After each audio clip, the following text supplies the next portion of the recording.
This video is sponsored by Pokemon the best place to get yourself some TCG code cards. They are compatible with TCG Live, and you can of course get everything on the website for 5% off using the coupon code ZapdosTCG. This video is also sponsored by cardmarket.com. This is a European platform where you're able to buy and sell cards to people all across Europe. I personally use it every single day, and you can do it as well. And you can use the referral name ZapdosTCG to help support the channel. This video is also sponsored by yourplaymat.com. This is a platform where you're able to, of course, create your own custom playmat. They have, of course, capabilities to ship worldwide, and you can get 10% off by clicking the link down below. So definitely check it out. Last but not least is Dragon Shield, the best brand to protect your beautiful cards. You can of course there's links down below for US and European people, and you can of course get your best quality sleeves available, as well as deck boxes and binders. Thanks so much for sticking around with the commercials. I hope you enjoyed today's upload. If you do, be sure to let me know by rocking the hell out of the like button, and let's get this video going.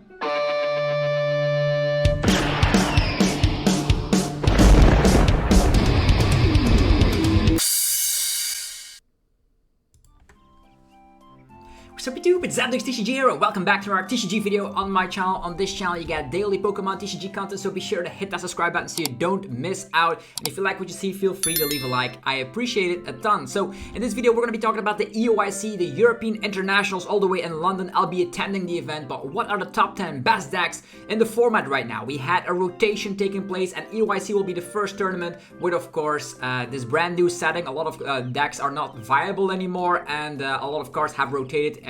Specifically the D block, so those cards are gone, and now we're going to be talking about the top 10 best decks with Scarlet and Violet. If you're hyped for it, let me know by slapping the hell out of the like button. Helps in many ways. So on the number 10 spot we have this funky Dialga deck. This actually got top 16 in Thailand, if I'm not mistaken. So the thing with this deck, most of the decks I actually tested out on the channel before, so you can check those videos out. So what we can see here is that Dialga VSTAR with Star Chronos allows you to attack twice. Also Metal Blast slaps more damage for every metal energy attached to Dialga. So with the help of Magnezone, you're going to be able to accelerate those energies. Early on, you use Miradion EX and use Stand-Em Unit to go wide. You can get yourself 2 Magnemite, or you can get Magnemite and Rotom V.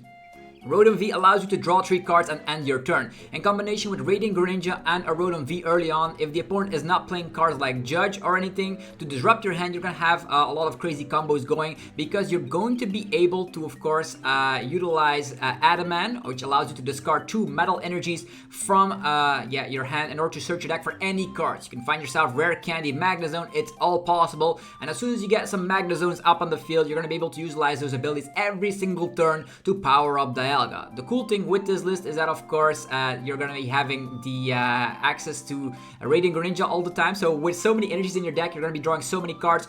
Inclusions that you could have here is Magnezone EX and some Lightning energies, because Magnezone EX could be a formidable attacker as well. In this specific list, there's 21 metal energies. Try to go as streamlined as possible so you can get that Magnezone out, and try to just slap with Dialga. It's streamlined. Sometimes you might get judged into all energies. It happens with this deck, but it's very strong once you can get the Star Chronos off. Moving forward, number 9 is going to be Rapid Strike, Urshifu VMAX, and Friends, aka Rapid Strike box. What you can see here is that with Urshifu being back, you're going to be able to take multiple prize cards. You might think, what happens when Manaphy is around? Well, don't care about Manaphy, because we can have the Alakazam, which can transfer over damage count from one Pokemon to another, in combination with the double gunner ability of Inteleon VMAX and Medicham, allowing you to, of course, put 2 damage counter on a Pokemon and then going back to your turn. So you basically have 2 turns in a row. It's gonna help you to go for G-Max Rapid Flow and clean the field of the opponent's Pokemon. We have double Drapion for the Mew VMAX matchup, still respecting that. And with Octillery, you can find any Rapid Strike card from the deck, whether it's the Tower of Waters to get yourself free retreat, whether it is the Rapid Strike Energy, or of course an evolution Pokemon like the Rapid Strike Urshifu VMAX. You can all fetch that out with Octillery. Double Cheryl will help out ridiculously against any Lost Box that just wants to spit innocently. You can heal off that damage, and this has one of the best matchups against Lost Box in general. So if you want to be having, of course, a favorable matchup against Lost Box, this could be a deck deck for you. With Double Gunner, you can spread so many damage counters across the opponent's field. And there's also a Mawile in here, which allows you to trap an opponent. Specific decks like Lugia and Gardevoir not running physical copies of Switch, so sometimes you could use the Mawile. You boss something up, you trap it with the Mawile, and then have some additional turns of Double Gunner, which is very cool for sure. So definitely check this deck out for yourself. Right now on the number 9 spot, but I could see it climbing higher. Depends on how many Lost Box decks you're facing off at the EUIC or at your next upcoming tournament. So the cool thing is, with 4 Battle VIP Pass, you can go wide on Inteleon V, and by the time you're evolving, the Double Gunner will definitely take down some Comfys, Mana Phase, etc. You're spreading damage counters like crazy. So a very unique list, and it has been doing well in online tournaments. Number 8 is going to be the Goo. There are still a lot of fans of Goodra out there. Goodra actually won its last regional, so it was super cool to see. This is the Lost Box variant. You can also be playing with Arceus, but this is a more refined way of playing it, because you can early game go for that Cramorant Spit, and then afterwards you can go for Melanie to set up your Goodra instantly. Having Rolling Iron reducing damage into you by 80 is ridiculous. A lot of one-price decks, like for instance the Lost Boxes, are gonna have so much trouble against Goodra, you have no idea. With the help of Define Band, you're also hitting that 30 additional damage, which is gonna help Goodra stop 230 to knock out V Pokemon. With the high amount of Boss's Orders in here, that's going to be definitely a great combo. Lots of switch outs, Switch, Escape Rope, Beach Core. You're gonna be able to circle around your Comfys, utilizing Flower Selecting and using Colorless Experiment until you're finally ready to Mirage Gate. Only 3 Mirage Gates in here because you also have access to Melanie. And with the Moisture Star, if you're almost knocked out, you can just utilize that VSTAR ability to heal off instantly, and with the help of Roxanne, you can make sure that the opponent is having a terrible time, because they might not draw into what they need to take care of a big Goodra VSTAR. Very interesting that this deck is still around. Moving forward, number 7, I would pick here Arctina. This is a deck that is very simple, and it's going to be a lot of players' choice to just make sure that they don't make any mistakes. Lost Boxes could be very brain intensive, other decks like Gardevoir as well, so people might grab towards an Arceus build. And what better way to do that than with Arceus with the Giratina VSTAR. Lost Impact slaps a solid 280, you can buff it up to 310 with the Choice Belt in here, and with Arceus powering up Giratina, that's all you basically need to do. Turn 1 you attach to Arceus, turn 2 you evolve to the VSTAR, get some combo pieces here and there. You can also use Share and Scare to deny some prizes, definitely against Lost Box, that's very good. And you can even use Palpat to reutilize your Share and Scare. Raihan is there if you can get knocked out before you're able to use the Trinity Nova, and with the help of B-Barrel, you're drawing cards. Scovid is a cool inclusion, don't slap that down against Lost Box, but it's definitely helpful because you can shuffle your hand and put it on the bottom of the deck, and then afterwards you can draw a card, which means your B-Barrels will be more useful than ever before in the combination with Scovid. With of course a high amount of Judge, a high amount of Path, you're gonna be annoying the opponent like crazy. So yeah, it's a Path, Judge, and Pray while you set up your big powerful Arceus and Giratina VSTAR.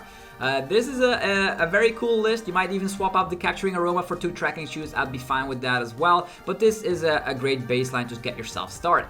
Number 6 is the Miraidon deck. The Miraidon deck has gone through a lot of changes. This is the Miyagi list, actually getting first place. You have access to the Magnezone V-Star, allowing you to, of course, punish some opponent's Pokemon. You can boss up a Manaphy, and if they cannot get it back in time, you can do 90 to 2 targets with that V-Star attack of the Magnezone. You have the Regieleki VMAX buffing up your damage output of your Miraidon EX and Raikou V. This utilizes Electric Generator to get yourself started, and because Miraidon tins the deck with Tandem Unit, getting 2 basic lightnings from the deck, the Electric Generators will be super helpful. You have access to Forest Seal Stone to even get some more combo pieces, and you can find that easily with Arven. Because EXP Share is in the deck, you're going to be able to have backup attackers time and time again to help, of course, sequence to the deck so you can not run out of attackers. So we have the Drapion, of course, respecting Mew VMAX. It's still going to be on this list, I promise, it's still around. But yeah, it is a streamlined list, and the Magnezone helps with the prize mapping because you can take additional prize cards with that V-Star attack. And yeah, this deck can even dunk, so be careful when you're going second. Actually, when you're going first and you only have 1 Pokemon in play, Miraidon can get the job done.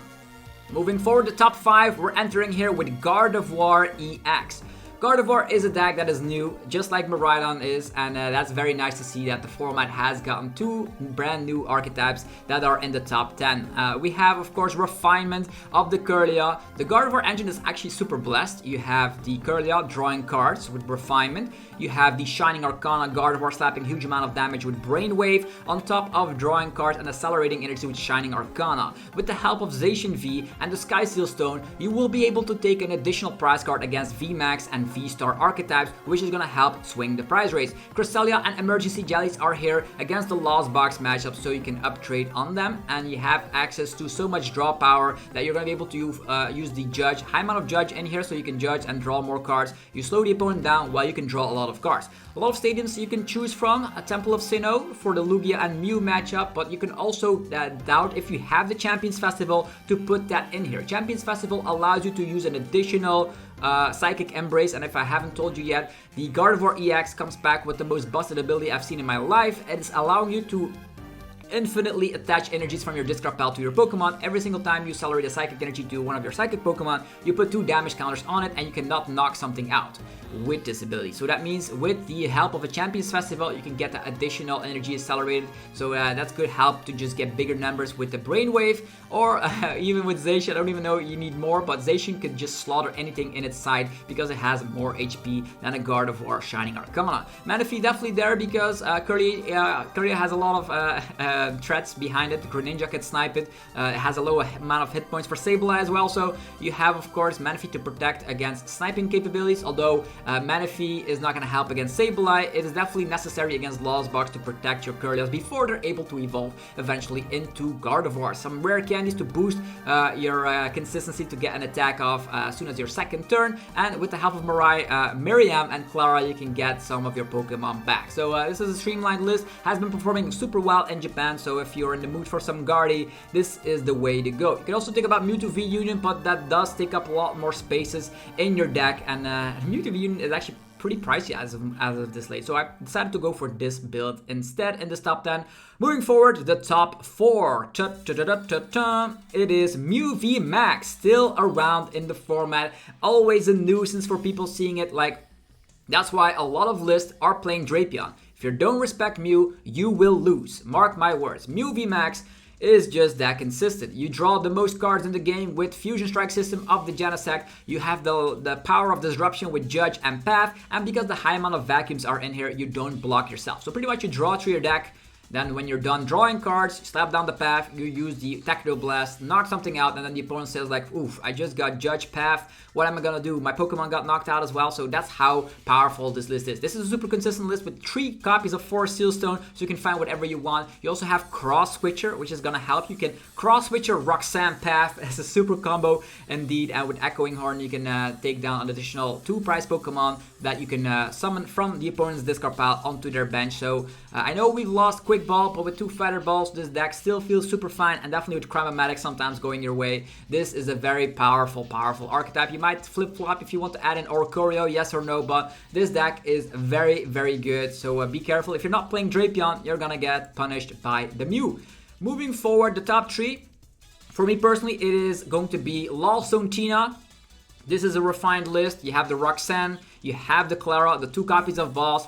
You have a lot of switch outs with switch cards, ropes, beach card as mentioned, and 1 copy of switch as well. You have a 3-3 line of Giratina VSTAR because we are not playing Ultra Ball in this list, so you have a tick line of the Giratina VSTAR, so you can manually draw into it with either the concealed cards of the Greninja, or of course with the flower selectings you're going to be utilizing almost every single turn. The cool thing with this list is that you're going to be able to snap opponents because Big Parasol has rotated. That means Star Requiem is going to be your main attack against tanky VSTARs and VMAXs. You can snap them, take a lot of prize cards, and early game you can go for Cramorant. Late game you can sprinkle some damage counters with the Sableye, and you can even use the Moonlight Shuriken of Radiant Greninja if they don't have Manaphy down. This deck pretty much has no bad matchups. It does what it needs to do against every deck out there, and you pretty much have a game plan against everything. You see Mew, you use Drapion. You see a big Arceus, you use Arceus. You use the Giratina VSTAR, Lost Impact, KO it, and then Star Requiem to take another 2 prize or 3 prize Pokemon. You have Manaphy to protect your own bench against mirror matches because the Greninja wars are pretty real. The first person that gets the Greninja off without Manaphy in play pretty much wins the game. You have comeback potential with Roxanne. There is Clara to get back either a Drapion Miraidon or a Sableye. So a lot of great things for this list. I couldn't make a better list than this. This seems fine. I might think about adding in a 4 copy of the Water Energy, just because sometimes there's one on the lost one, there's one on the discard pile, and you want to use Moonlight Shuriken. Could be a little bit hard. You do have only one recycler in here, so that might be a choice you could go for. But it's a very strong list. Test it out for yourself. Number 3, Giratina VSTAR. Then the top 2. Here we are, number 2, Lugia VSTAR. Yeah, I know what people are gonna say. Well, Lugia was supposed to be nerfed, wasn't it? Well, Lugia found new friends in the form of single strike Pokemon. We have Tyranitar pretty much destroying anything in its path, and you even have backup with 1 price Stonejourner. Stonejourner helping out against Miraidon, helping out against Arceus builds. I haven't seen Dunsparce anywhere, so Lugia just strives on the fact that people think it's a nerfed version of itself. It is. No more Stoutland, no more Insta KOs with amazing Yveltal or Charizard late game potential. This is just streamlined Lugia. You get 2 Archeops in the discard pile. Sometimes a little bit flippy because you're relying on capturing Aroma, but we try to make it as simple as possible with 4 Nazball, 4 Ultra Ball, 4 capturing Aroma. Just try to go with this strategy and try to get the Lugia set up. You have Double Judge as well as Radiant Serena to help out against Lost Boxes. Radiant Serena heals 20 from everything, which is gonna help out a ton. That means they can no longer go for the strategy of Moonlight Shuriken, 2 Archeops into Sableye to get rid of your Archeopsis entirely. You use Collapsated to get rid of Lugia VSTAR if you're afraid of Raikou with Sky Seal Stone, and you have the Masagosa to get any card you want. And the cool thing is with double Luminion, you're going to be able to, of course, utilize that. You might even want to cut a Nazball for a Burnett. I wouldn't mind you. This is just trying to get in the game as quickly as possible with like 4 Nazball, 4 Ultra Ball, 4 Capturing Aroma, 3 Masagosa. You might cut a Nazball for a Burnett, and that would be totally fine for sure. But with 4 copies of Research and all those Ball Engine cards, this should work to get the 2 Archeops in the discard pile. You also have Urns to get back single strike energies. That means you don't run out of energies. And with the help of Regenerative Energy, you can even undo a turn of a Cramorant Spit. The Gift Energy allows you to draw cards, and V-Guard Energy allows you to survive against specific archetypes. Very strong. It is still going to be a tier 1 deck, not tier S brokenly, but like we've gotten a Lugia in the past. But this is still something you need to respect and look out for, because Lugia will be around that EUIC, mark my words. And then to finish the video, the number 1 box is going to be Lost Box. There are different ways to play Lost Box. You could be playing it with Charizard and Sableye. I wouldn't mind you if you do, because it is still going to be a strong archetype. The reason why Lost Box is always number 1 for me in this format is because of the fact that Stoutland is gone, so that's no longer an issue. Scoop Up Net is gone, which means you can spread with Sableye without having to worry about the fact that people will scoop up their damaged Pokemon. Regigigas is no longer around, so that was a rough matchup for the Lost Box deck. So all the good things point to Lost Box being the best deck in format. You can play with the 4 Seal Stone to, of course, be very fast. You can play with Pidgeot, with Dragonite, etc. But this is the list I personally would be playing if I would be playing Lost Box at EUIC. Playing with Sky Seal Stone and your 2 prize Pokemon. We have Raikou for the Lugia matchup. Taking an additional prize card there is huge. We have Zapdos for Miraidon and Arceus decks. You can take an additional prize card there as well, because Zapdos can take care of a Reggie like a VMAX. You can take in 4 prize cards for that KO. Insane. And Drapion for the Mew VMAX matchup. Hawlucha, interesting card because you need that in the mirror match to, of course, utilize Sableye to sprinkle in combination with Hawlucha to put 1 damage counter on 2 of the opponent's Pokemon on the bench. That allows you to KO 2 Comphase in the mirror match. Super cool. Also works out against Gardevoir miraculously, so Hawlucha, Sableye is a thing. And this deck is just what it needs to do. So you use Colress's Experiment. You have 1 Pokegear in here to find that Colress's Experiment most of the time. You have Echoing Horn as well, which can help. Echoing Horn, 2 Prizer, and then you can also utilize Serena. There's a Serena in here over the boss because you have Sableye to sprinkle 1 Prizers regardless. So you could Serena up something and then go for Sky Seal Stone, because sometimes what Lugia players tend to do is like use their Collapse to get rid of their V-Star, but you can also still get a 2 Prizer KO right there if you use the Echoing Horn and then Serena, so you can then take your last couple of prize cards. Definitely possible with a list like this. Roxanne, very great in the mirror match as well. So yeah, this is the best deck in the format. I wonder what the percentage of the meta will be at EUIC. A lot of decks to choose from. The meta has been shaped up a little bit. Unfortunately, Lugia is still strong, Lost Box is still strong, and Mew is still strong. Nothing has changed on that department, but we have new contenders in the form of Gardevoir, Miraidon. There's even the Rapid Strike box that is now back and good in the format. So let me know in the comments how you feel about about the current top 10 best decks post-rotation Scarlet and Violet for EUIC. Let me know your thoughts down below. Which deck will win EUIC? Place your predictions down below in the comments and let's get a discussion started. Of course, I want to thank my sponsors for making this video possible. We have PokemonStore.com, the best place for TCG live code cards. You can utilize the coupon code ZapDoesTCG for 5% off. There is also card market for European players. You can utilize the referral name ZapDoesTCG to help support the channel. If you want sleeves, binders, and deck boxes, go head over to, of course, Dragon Shield, links down below. And last but not least is yourplaymat.com to create your own custom playmat. You can use that today, that link down below, to get 10% off. And of course, they ship worldwide, so definitely check out yourplaymat.com. Have yourself a fantastic rest of your day, and I will be seeing you guys at the European Internationals 2023. Have a fantastic day. Peace. Oh,